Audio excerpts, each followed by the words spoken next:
नमस्कार, मी सुशील काटकर. मी एक एमपीसी करणारा विद्यार्थी आहे.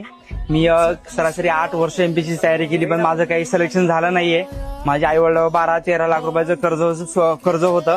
त्यामुळं थोडंसं मला वडिलावर 12-13 लाखाचं कर्ज झाल्यामुळं मला काय करावं ते कळत नव्हतं. माझी फॅमिली पूर्ण संकटामध्ये गुरडलेली होती. आणि आता काय करावं काय नाही, मग मी माझ्या लाईफचा बी प्लॅन तयार केला. मग म्हणलं काय करावं, आपलं एक पोहे चालू करू म्हणलं माझ्या गावाकडे. तर 2018ला प्री नापास झाल्यानंतर मी हॉटेल टाकलं पोहेचं. काटकर पोहे या नावानं माझा स्वतःचा ब्रँड ओपनिंग केला. आणि बघत बघत मला चांगला प्रतिसाद दिला. सध्या सरासरी पाहिलं तर 2 पोहे दिवसाला जातात माझ्यावाले. आणि पाहिलं तर माझं 12 लाखाचं कर्ज मी 18 महिन्यामध्ये फेडलं पूर्ण. आणि ह्या लेवलची माझी आता पुण्यामध्ये विल्हेवाट चालू आहे. पुण्याच्या लोकांनी मला चांगला सहकार्य केलं आणि आमच्या एमपीसीच्या विद्यार्थ्यांनी खूप मोठं मला सहकार्य केलेलं आहे.